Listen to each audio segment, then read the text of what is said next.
Muy buenos días a todos nuestros radioescuchas. Gracias por estar nuevamente aquí con nosotros, fieles como siempre cada lunes, listos para recibir información que definitivamente puede transformar la realidad de muchos de ustedes en casa.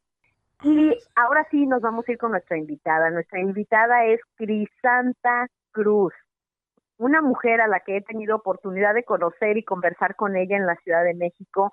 Ella es una especialista en aprendizaje en audición y lenguaje, directora del Centro Montes Urales, realiza diagnósticos psicopedagógicos y de lenguaje especializados, es conferencista, es asesora educativa, apoya programas de inclusión en diversas escuelas, es directora de la especialidad de intervención educativa y tratamiento del autismo del centro que ella dirige.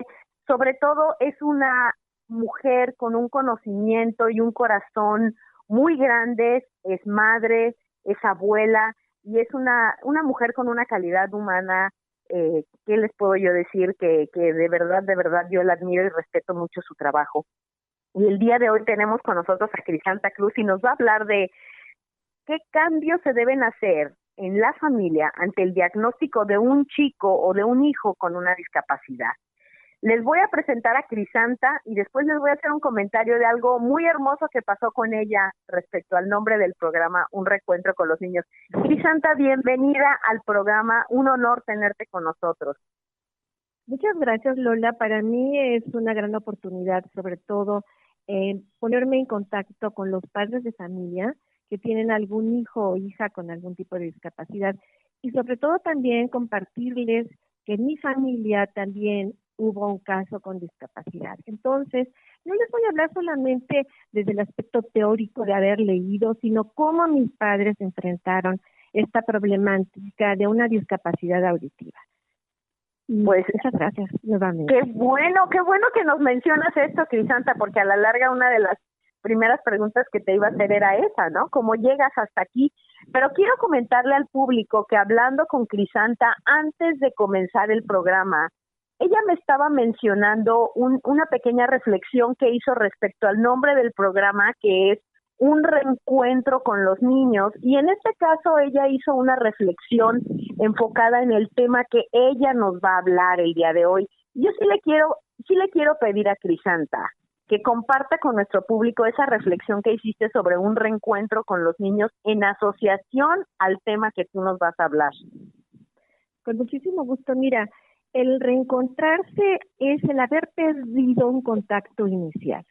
Cuando nosotros estamos esperando un chiquito, cuando estamos en todo el periodo de gestación, siempre pensamos en que nuestro bebé o nuestra niñita, si ya sabemos cuál es el sexo del bebé que vamos a tener, pensamos que tuviera los ojos de papá, la boca de la abuela, el color del pelo del tío, etcétera, etcétera. Y nunca pensamos en que nuestro hijo o hija va a presentar algún tipo de discapacidad. Cuando nos damos cuenta de ello, entonces surge un pequeño alejamiento, no consciente, sino inconsciente, de que nuestro hijo no cubrió las expectativas deseadas. Por eso el programa de Un Reencuentro se me hace verdaderamente importante para que los padres puedan tener esta reflexión de qué es lo que pasó en ellos para poder posteriormente darles un apoyo adecuado a sus hijos. Crisanta, qué hermoso eso que acabas de decir, porque es verdad que muchas veces como padres de familia simplemente estás en el periodo de embarazo y das por hecho que todo está bien, das por hecho que ahí no pasa nada, que tu hijo va a nacer, todo va a funcionar perfecto, va a ir a la escuela, va a aprender, va a tener amigos, va a hablar, va a escuchar, va a escribir, va a caminar, va a hacer todo en el orden perfecto como he visto que todos los chicos lo hacen. Pero ¿qué pasa cuando eso no es así, Crisanta? ¿Cómo los padres pueden darse cuenta de que algo está pasando con su hijo? ¿Cuándo es el momento que suena o que se ve esa luz amarilla intermitente diciendo cuidado, preventiva, algo está pasando? ¿Cómo darse cuenta, Crisanta, de eso? Mira, precisamente desde los estudios prenatales. Actualmente la medicina, los avances han sido extraordinarios y se llevan a cabo estudios de evaluación y estudios de diagnóstico durante el periodo de gestación. En los estudios de evaluación, el ginecólogo le dice a la mamá que posiblemente presente una problemática a su hijo. Y posteriormente, cuando se hace el estudio diagnóstico, sí determinan mayor certeza de esta problemática. Se hacen estudios en la madre en el primero, segundo y tercer trimestre de gestación, viendo si puede presentar la madre algún tipo de diabetes gestacional y otros problemas de salud que van a también a interferir en el desarrollo de su hijo. En el niño se hacen también estudios específicos en donde se ven las características del producto, como el tamaño, el sexo, la edad y sus posibles alteraciones físicas y orgánicas. Desde ese momento, la madre, los padres empiezan a tener cierto grado de incertidumbre, de problemática, de angustia que no les permite llevar esa gestación en una forma tranquila. En los casos en que las madres no se realizan estos estudios prenatales, se dan cuenta en el momento del nacimiento, cuando el recién nacido presenta alteraciones físicas, alteraciones por ser prematuros, alteraciones por periodos de anoxia, si es falta de oxígeno en todo el trabajo del parto. Pero hay otros casos en que los chicos no presentan alteraciones orgánicas. Y entonces los padres, ¿cómo se van dando cuenta?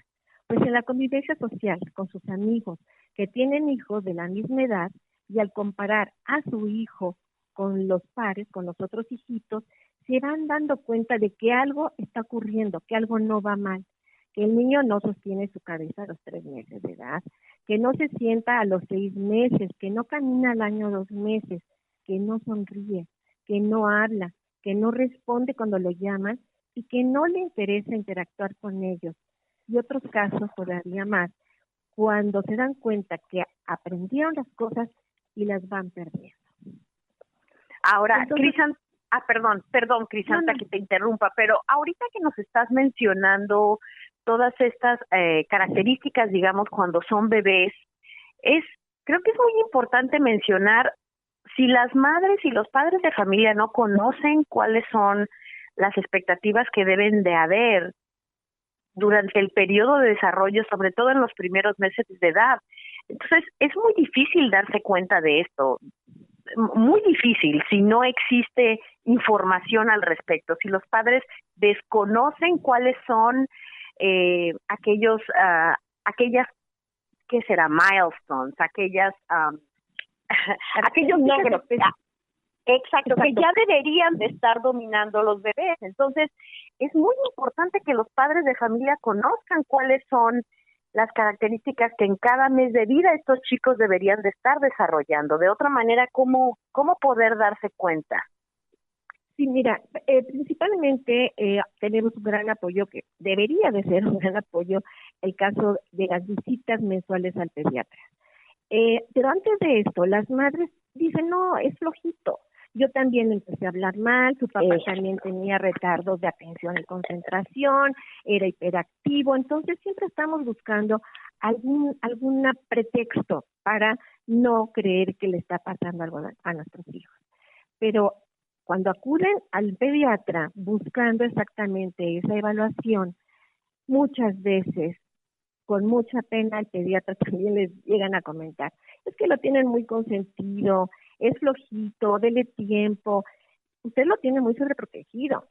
Y cuando tienen otros hermanitos, dice, tiene celos del hermano.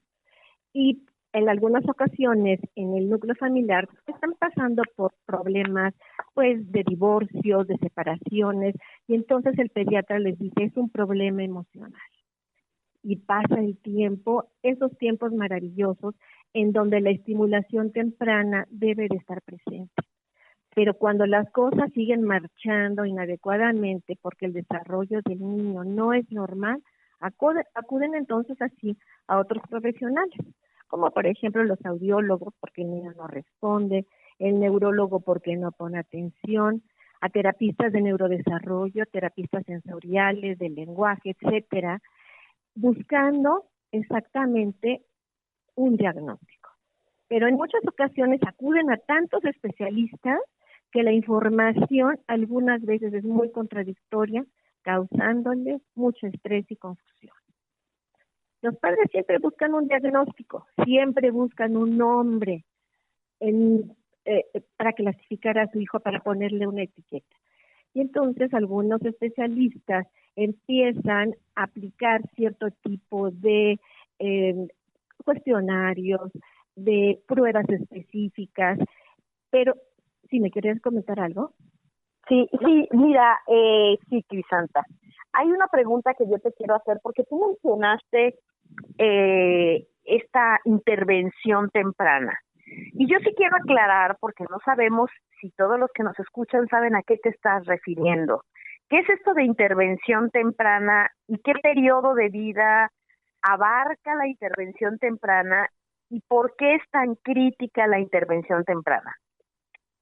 La intervención temprana es cuando los padres atienden a aquello que han observado que no está bien y les aplican cierto tipo de ejercicios, cierto tipo de estimulaciones auditivas, poniéndoles música, en el aspecto visual, en el aspecto motriz, en donde les empiezan a dar ejercicios, etcétera, ¿no?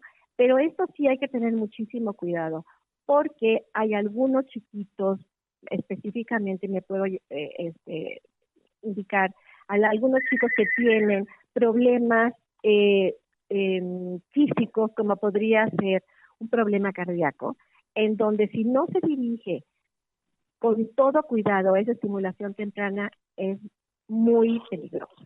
Aquí es importante hacer una revisión médica para ver si esta estimulación va a estar aplicada precisamente en las áreas importantes.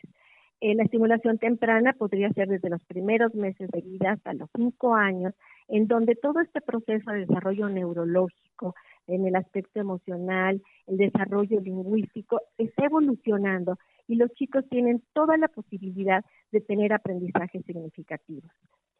Ahora, sí. Perdón, no, continúa, ahora te hago la siguiente pregunta. Sí, mira, estos cuestionarios, por ejemplo, que los médicos aplican, los obtienen del manual de diagnóstico, como podría ser el DSM-5, que es un libro en donde hay clasificaciones de enfermedades, así como el CIE-10, que es otra clasificación internacional de enfermedades, pero estas clasificaciones y estos cuestionarios no pretenden dar tratamientos farmacológicos o psicoterapéuticos, como tampoco ofrecen tratamientos. Por eso es importantísimo que los padres tengan una evaluación descriptiva, es decir, que no solamente les den un título. Su hijo tiene autismo, su hijo tiene un síndrome del frágil X, etcétera, sino que necesitamos conocer por estos cuestionarios aplicados todo lo que es un perfil de desarrollo del niño para con ello poder elaborar programas específicos. En esta búsqueda del diagnóstico, los padres empiezan a escuchar nuevas palabras y entre esas palabras precisamente está el término de discapacidad. En este momento que los escuchan, pues por supuesto que la angustia se acrecenta y los confunde todavía más. Por eso es importante entender exactamente el significado de discapacidad.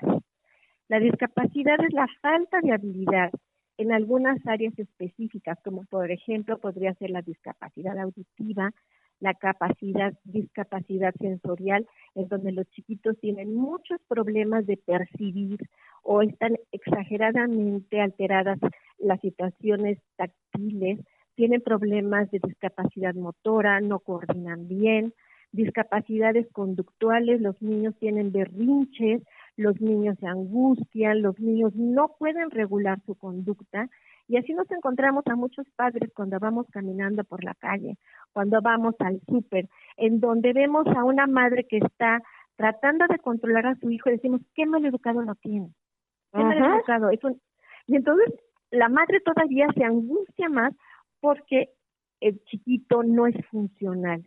Estos chiquitos no responden al contexto de vida. pues eso se encuentra alterado.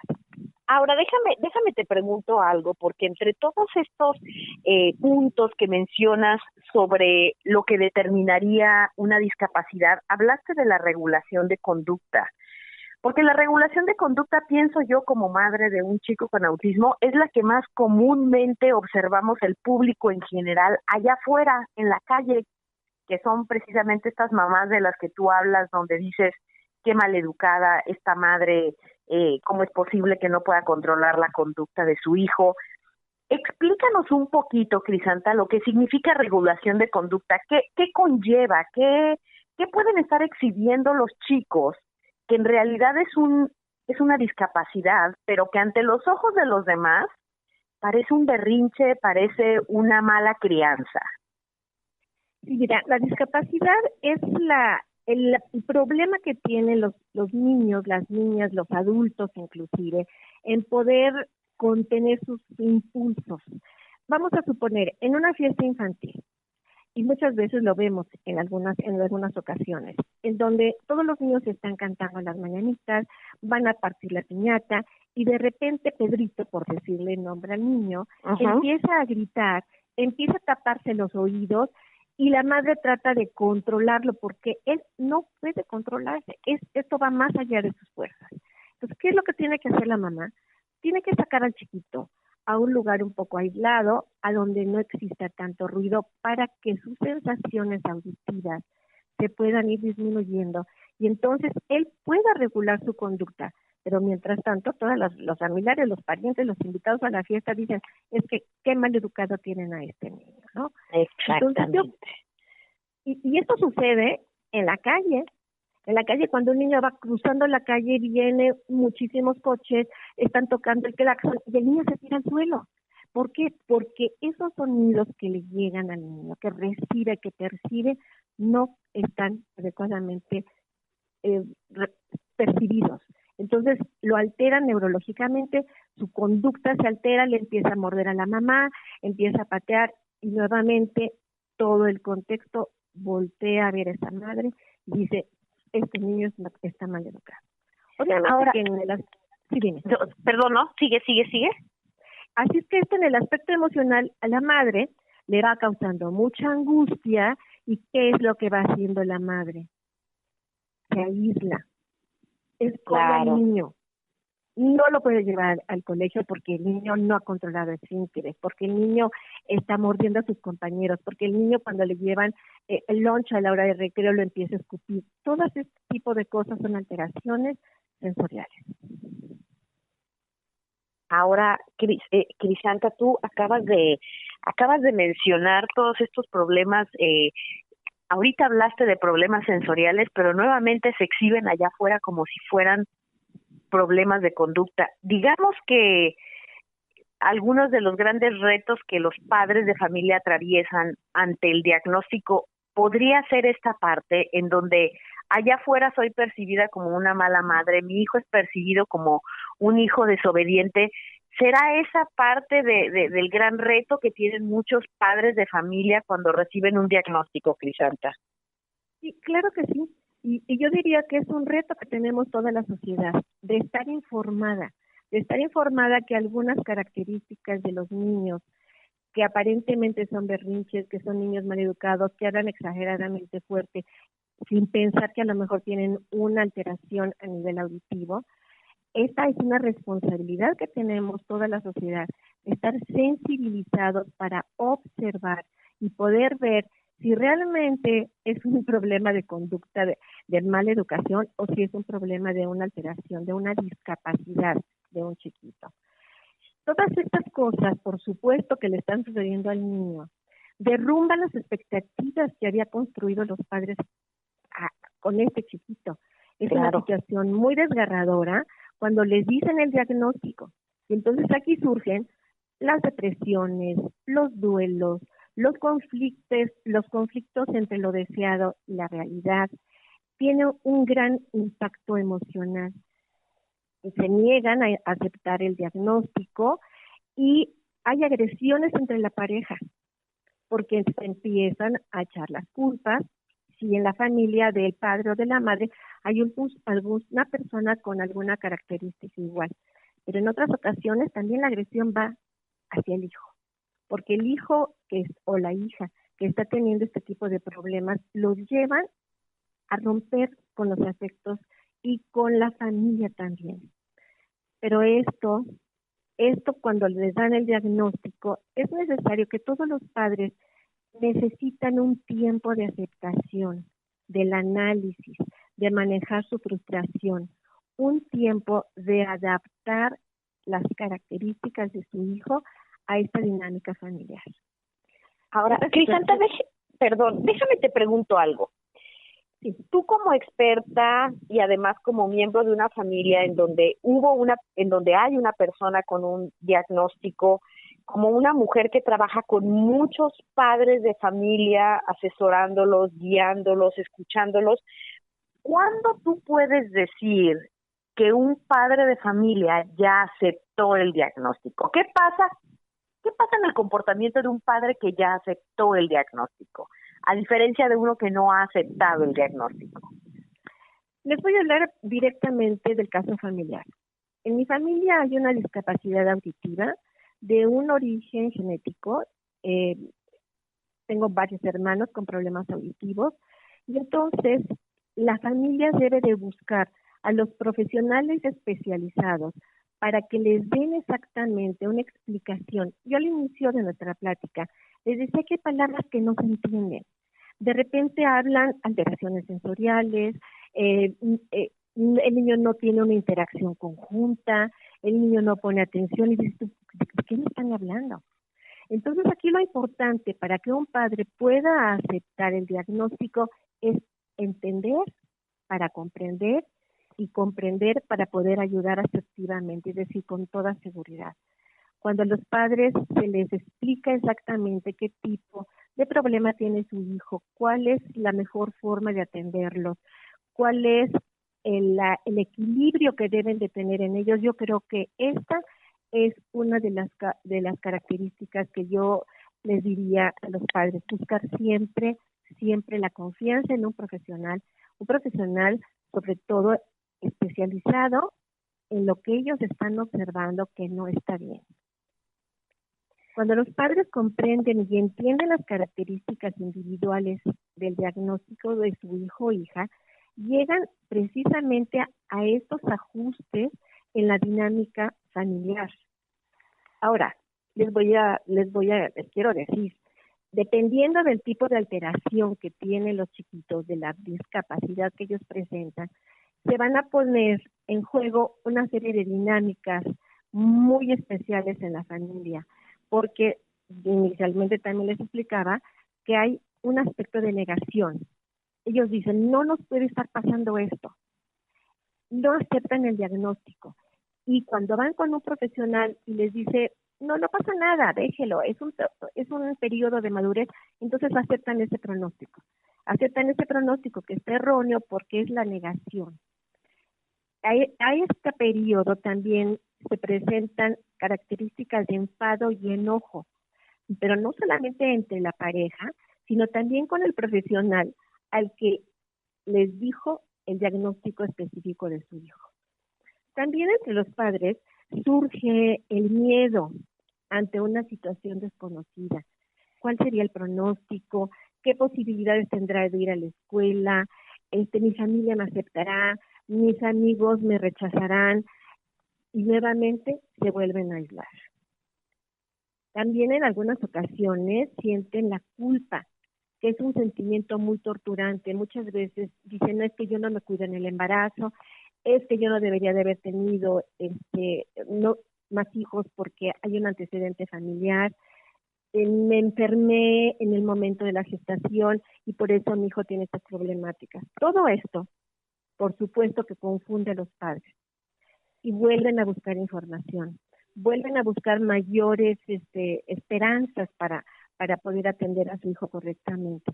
Pero nuevamente, esta búsqueda inadecuada de la información les origina a ellos que pasen de un profesional a otro profesional. Empiezan con una atención con un terapeuta, con una característica de manejo, están 2 meses con él, pasan a la siguiente, y así es el andar de los padres, buscando precisamente esta solución al problema. Los padres, yo quisiera decirte, Lola, que necesitan tener confianza en algún profesional, pero esto a ellos se les dificulta mucho. Sí, definitivamente. Y ¿sabes qué, Crisanta? Yo te quiero comentar algo porque sí me gustaría tu retroalimentación. A mí se han aproximado padres que me dicen, Lola, estoy desesperada porque mi hijo todavía no tiene un diagnóstico. Lo he llevado con 3 especialistas, todos me dicen que no hay nada, yo veo que pasa todo, y ellos siguen buscando un diagnóstico. Y realmente pienso que a veces están perdiendo un tiempo precioso, un tiempo crítico en la intervención temprana de los chicos. ¿Qué les puedes tú decir a estos padres que están realmente detrás de un diagnóstico porque ellos piensan, sienten en su corazón y probablemente están correctos, que hay algo ocurriendo, pero los profesionales siguen diciendo, señora, aquí no está pasando nada?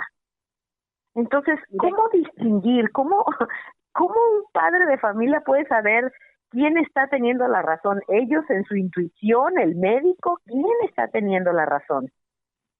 Mira, sí, desgraciadamente hay una serie de problemáticas a este nivel, porque muchas veces nos encontramos profesionales que no están lo suficientemente preparados y que quieren forzosamente dar una propuesta sin saber en realidad qué es lo que pasa. Yo me he encontrado aquí en el centro psicopedagógico a padres que han venido con 3 o 4 diagnósticos diferentes.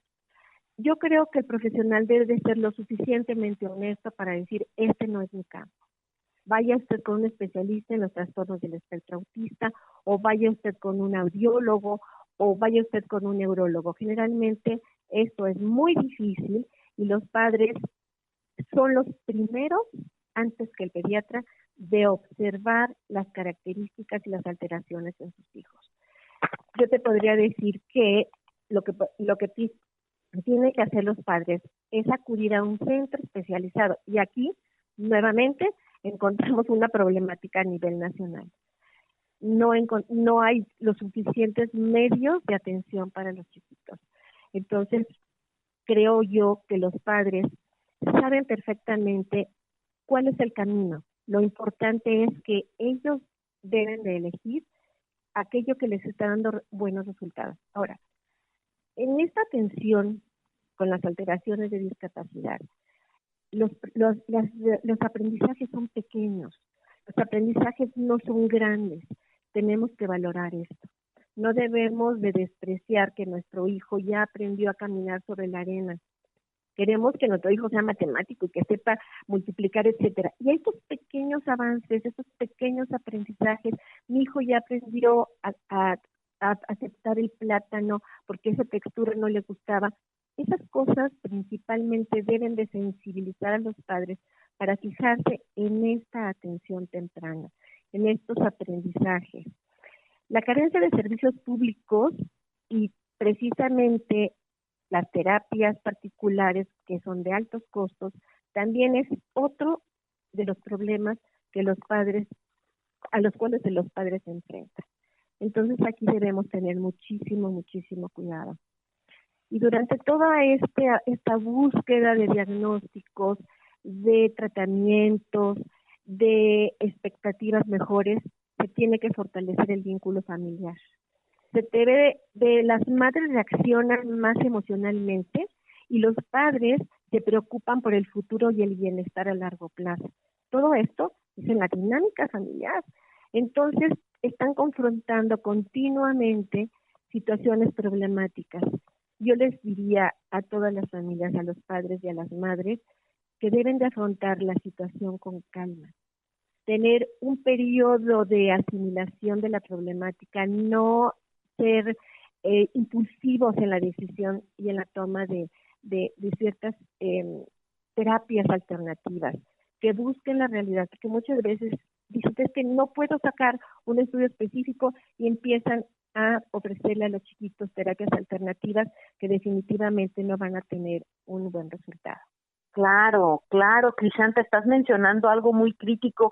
Y sabes, yo quisiera añadir algo a todo esto que tú estás diciendo respecto a los padres, tomarlo con calma, no comenzar a correr de especialista en especialista, que como madre de familia te digo, cuando mi hijo fue recién diagnosticado, pues cuando era chico así estuve, corriendo de especialista en especialista y yo quería hacerle todas las terapias habidas y por haber, pero gracias a Dios el padre de mi hijo era más prudente que yo, investigaba sobre las terapias y me decía, mira, es que esto no hay resultados, o sea, no hay ni siquiera evidencia de que esto funcione. Entonces, eso ayudó mucho, pero otra cosa que era muy dolorosa en ese proceso, Crisanta, es que los padres de familia tendemos a comparar a los chicos. Tendemos a compararlos con chicos no solamente neurotípicos o entre comillas normales, pero tendemos a compararlos, en mi caso, que es el autismo, con otros chicos con autismo que probablemente han evolucionado a un ritmo diferente y por lo tanto tienen mayores habilidades en muchas áreas que mi hijo. ¿Y cuánto daño hace eso a las familias? Sí, definitivamente, y este tema que tú estás tocando en este momento, específicamente en los trastornos del espectro autista, es una gran gama, son niveles totalmente diferentes. No hay un solo chico que se encuentre en el trastorno del espectro autista que sea igual, absolutamente. Por eso quisiera yo recalcarle a los padres que cuando ellos busquen cómo atender a sus hijos, no solamente se queden con un diagnóstico. Tu chiquito se encuentra en el trastorno del espectro autista. Necesitan encontrar una evaluación descriptiva, porque Pedro, su hijo, es diferente a los demás niños. Pedro tiene otras habilidades que los otros no tienen. A lo mejor Pedro nunca va a poder hablar, pero Pedro se va a poder comunicar. Por eso no hay programas generalizados para cualquier tipo de discapacidad. Yo estoy totalmente convencida que los programas deben de ser individualizados, basados en las características específicas de cada niño.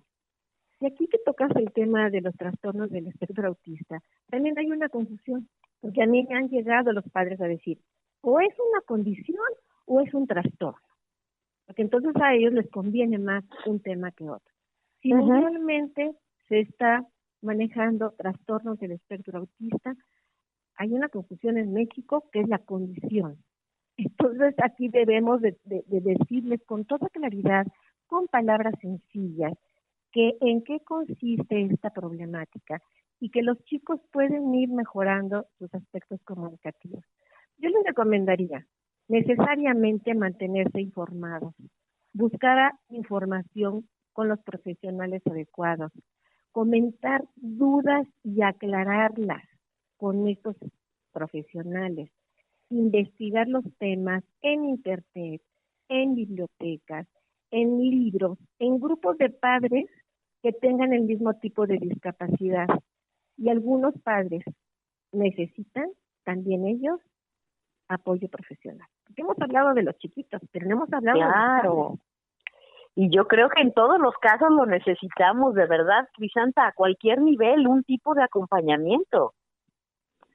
El acompañamiento es indispensable, un acompañamiento positivo, un acompañamiento que nos indique la realidad, que nos haga analizar, que nos enseñe a observar.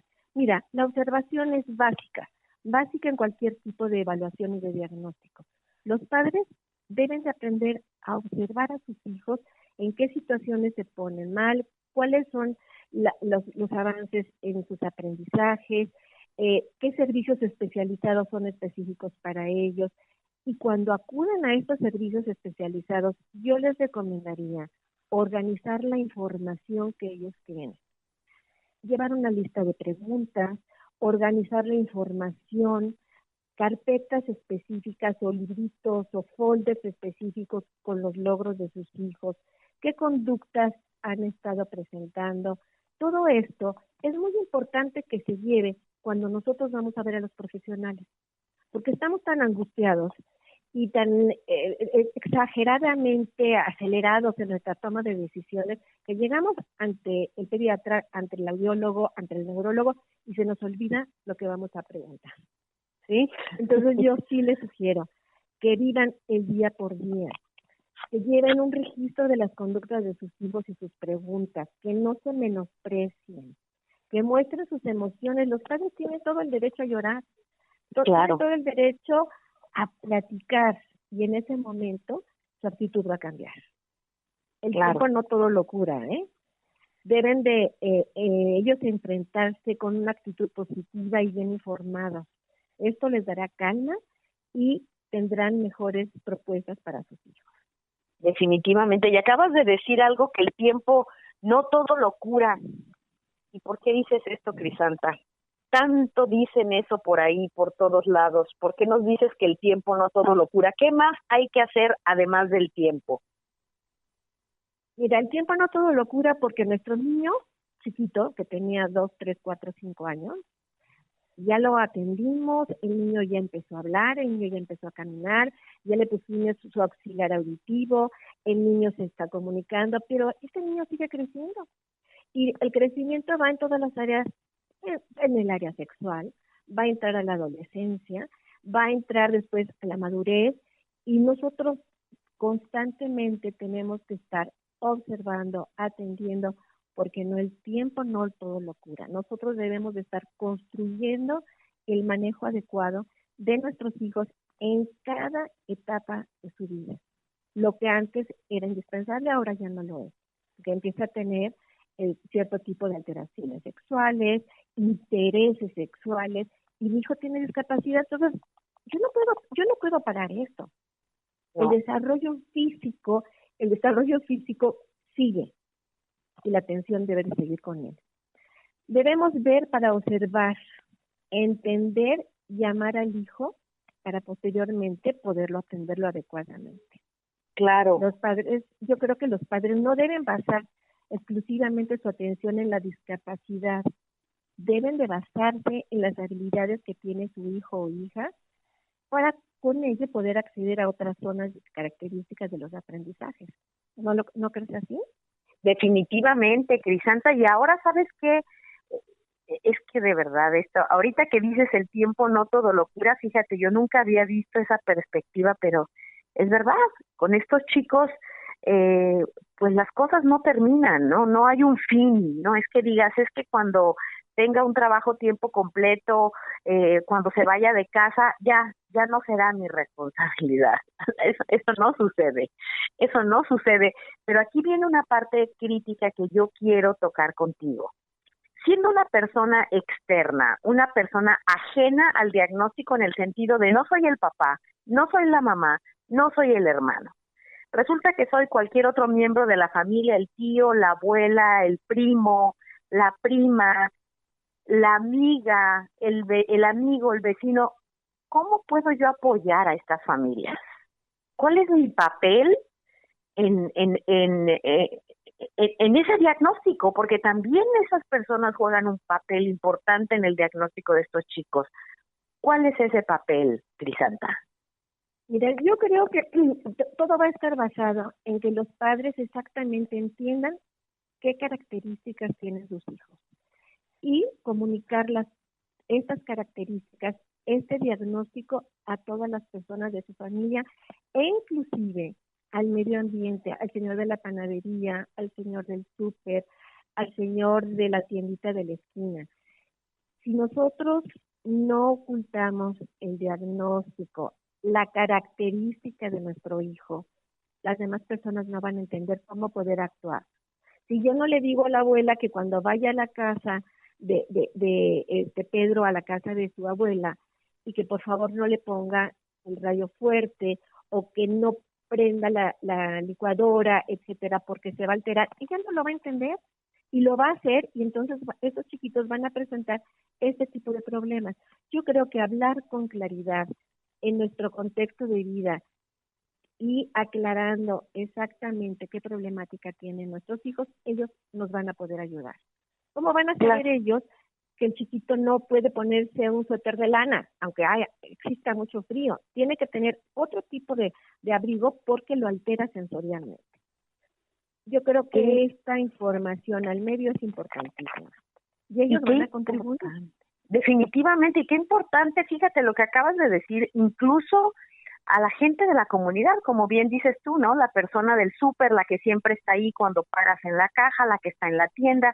Yo vivo en Estados Unidos, a lo mejor es menos la relación a veces con esos ambientes, pero a lo mejor vas siempre al mismo supermercado y de repente ya conoces a las cajeras. Y qué importante que la gente allá afuera en la comunidad también esté enterada, porque realmente estos chicos no están hechos para estar solamente en casa. Estos chicos están para estar allá afuera, porque eso es parte de incluirlos socialmente. Efectivamente, y esta inclusión nosotros la llevamos a cabo con nuestros chiquitos. Nosotros, si los llevamos, por ejemplo, al súper, ellos saben perfectamente que vamos con un grupo de niños que tienen cierto tipo de características conductuales e inclusive algunos de ellos físicas, en donde la comunidad se va volviendo más flexible e inclusiva. Esta inclusión es importantísima, porque al incluir a nuestros hijos, nosotros también nos estamos incluyendo, porque no solamente los chiquitos tienen discapacidad, nosotros vamos adquiriendo cierto tipo de discapacidad porque no sabemos manejar, porque no somos hábiles, porque no hemos querido enfrentarnos al mundo platicando de nuestro hijo, porque no nos hemos reencontrado con ellos. Claro. Y el reencuentro no solamente es con nuestros hijos, sino es con la familia y con la sociedad a la que pertenecemos. Qué común es encontrar esta exclusión familiar. Digo yo, no sé si estés de acuerdo conmigo, Crisanta, que la inclusión definitivamente comienza en casa. Definitivamente. Y la inclusión es con las personas que te están ayudando, por ejemplo, si cuentas con algún servicio especial en tu casa, personas que te ayudan a hacer el aseo o un chofer, etcétera.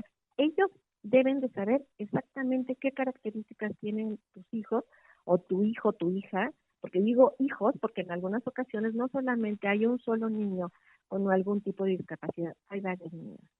Entonces, creo que en la forma en que los gentes de nuestro contexto de vida estén informados, la inclusión será total. De otra manera, nuestros hijos siempre serán señalados, nuestros hijos serán rechazados. Por favor, ven a la fiesta, pero si puedes, no traigas a tu hijo porque pues se va a comportar mal, va a alterar la cena, etcétera. Creo que esto es importantísimo. Es fundamental que se platique, que nosotros sepamos explicar exactamente qué es lo que estamos haciendo con nuestros hijos y el por qué estamos haciendo esto con nuestros hijos. Y aquí podríamos dar un paso hacia la inclusión en las escuelas. La inclusión de las escuelas no solamente es ir y depositar al niño, claro, sino es que la escuela entienda que se tienen que hacer adecuaciones, que se tiene que dar un trato especial al niño, que si tiene una discapacidad auditiva no lo coloquen junto a la ventana, si tiene una discapacidad motora, que el chiquito pueda estar en la primera planta de la escuela, etcétera, etcétera, ¿no? Generalmente esta inclusión en algunas escuelas exclusivamente las llevan a cabo con los maestros, pero también se debe de dar la información a la señora de la tiendita, al portero de la escuela, a la señora que hace el aseo en los baños, etcétera, etcétera, ¿no? Claro. Entonces todos ellos van a contribuir al manejo adecuado. E incluso a los mismos estudiantes, sobre todo cuando están ya en edad de poder entender parte de lo que está ocurriendo, Crisanta. Claro, porque aquí estaríamos hablando entonces en las dinámicas y en las habilidades sociales dentro de los niños en las escuelas. Si los compañeritos saben y entienden perfectamente bien que Juanito no puede estar a la hora de clase de música porque se está alterando, bueno, pues a lo mejor alguno de ellos lo acompaña fuera un rato y estos niños, los pares son los chiquitos del mismo grupo, van a ayudar también a este aprendizaje y a esta regulación de las conductas. Eso es importantísimo. Muchas veces los chiquitos que están en este proceso de aprendizaje aprenden más de sus compañeros que de la maestra. Es increíble. Definitivo, Crisanta, definitivo. Y déjame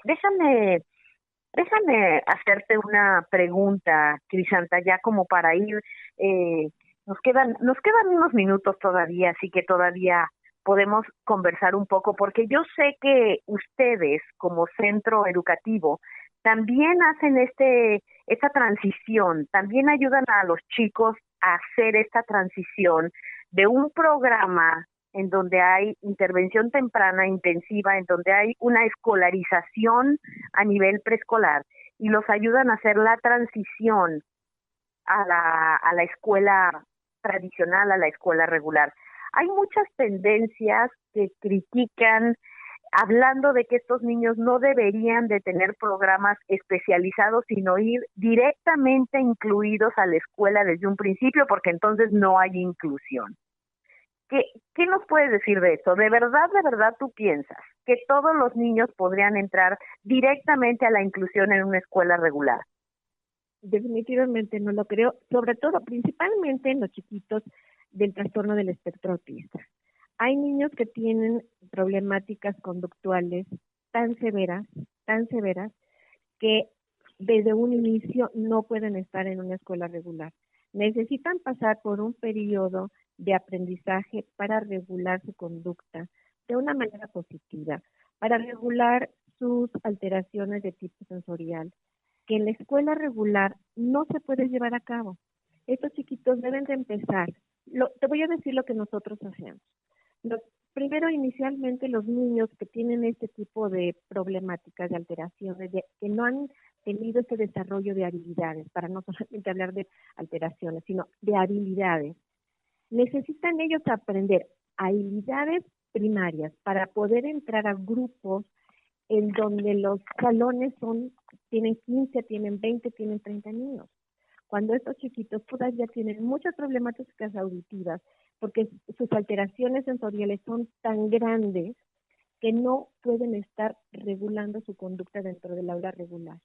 Claro. Yo creo que desde mi punto de vista, dependiendo del caso, dependiendo del diagnóstico y de la evaluación, se van tomando pasos pequeños para que el niño pueda irse integrando en una inclusión adecuada. Lo que nosotros hacemos es que los chiquitos que tienen mayor problemática están con nosotros de 9 de la mañana a 1 de la tarde, a 1:30 de la tarde. Y conforme ellos van regulando sus conductas y sus aprendizajes, los vamos llevando paulatinamente 1 vez a la semana, 2 veces a la semana, hasta que ellos pueden ya estar en una inclusión total. Esto a los papás les da mucha tranquilidad, porque todo el tiempo les estamos dando una retroalimentación y los estamos informando de los logros de sus hijos y también dando orientación, por supuesto, en el manejo en casa. Porque si nosotros manejamos dentro de una atención especializada cierto tipo de conductas y en la casa lo permiten, entonces el niño recibe dobles información. Yo creo que esta inclusión debe de estar valorada en cada uno de los niños. No sé cuál es tu punto de vista. Definitivamente, Crisanta, totalmente de acuerdo contigo. Sin embargo, tú sabes, uno cuando está ahí en el medio, allá afuera, le toca oír todo tipo de opiniones. Y para mí era muy importante que tú hablaras de por qué es necesaria esta transición. Es necesario iniciar con un programa individualizado, quizá en grupos pequeños, muy especializado, para poder ayudar a autorregularlos. Y aquí te viene otra pregunta ya para ir cerrando con el programa ahora sí. En cuanto a los padres de familia, ¿cuál es su rol en conjunto con la escuela y en conjunto con el trabajo terapéutico? ¿Qué pasa? Llegan muchos padres de familia, voy a depositar a mi hijo a la escuela, voy a depositar a mi hijo a la terapia, voy a depositar a mi hijo con la psicóloga y hasta ahí llegó mi trabajo. ¿Cuál es el rol de los padres en este proceso respecto a la educación de sus hijos, ya sea a nivel terapéutico o a nivel escolar? Mira, nosotros estamos trabajando, digamos, una información en red. La información en red implica lo siguiente, que lo que yo estoy trabajando, estoy informándole directamente, no solamente a la escuela, no solamente a los padres, sino que estamos involucrando a todos los profesionales que están trabajando con este niño o niña. Vamos a poner el ejemplo. El chico está tomando un medicamento que fue otorgado por el neurólogo. Si nosotros estamos viendo que ese medicamento le es favorable, estamos en comunicación directa con el doctor. O si está muy deprimido el niño, está durmiéndose todo el tiempo, esa información se la debemos de decir para que pueda haber modificaciones en los medicamentos. Esto mismo pasa cuando yo estoy trabajando cierto tipo de estrategia de manejo en la escuela, en mis sesiones especializadas. Yo invito a los papás a que vengan aquí a observarnos, porque observo, comprendo y entonces puedo seguir con este apoyo fuera de la escuela. Cuando el niño está ya en una inclusión educativa, este mismo manejo, si se va haciendo poco a poquito, le va una vez a la semana, 2 veces a la semana, se está dando información continua, se están modificando los programas, se están revalorando nuestras acciones pedagógicas, tanto en la escuela, con el doctor, por eso nosotros le llamamos la información en red. Si trabajamos en equipo, si trabajamos compartiendo la información, los avances, los aprendizajes, los chicos van a tener un mejor avance y una regulación perfecta. Por eso, nuevamente, el reencuentro con los niños es muy importante. Muchas gracias, Crisanta. Excelente información que nos indica claramente qué cambios poder hacer en la familia y en el medio ambiente ante el diagnóstico de un hijo con discapacidad, que es el tema que tratamos el día de hoy con esta experta fenomenal, Crisanta. Yo sabía que toda la información que ella nos iba a dar iba a ser fenomenal y de gran ayuda para muchas familias. Crisanta, muchísimas gracias por compartir con nosotros tu tiempo, tu conocimiento, tu información.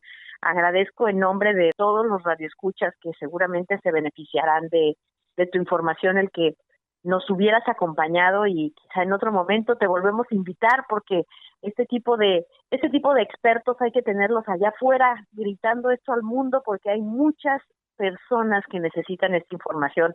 Muchísimas gracias por estar con nosotros, Crisanta. Encantada. Y las personas que quieran, digamos, una asesoría en cuanto a qué libros pueden leer, con muchísimo gusto estamos a disposición en www.cpmu.com.mx.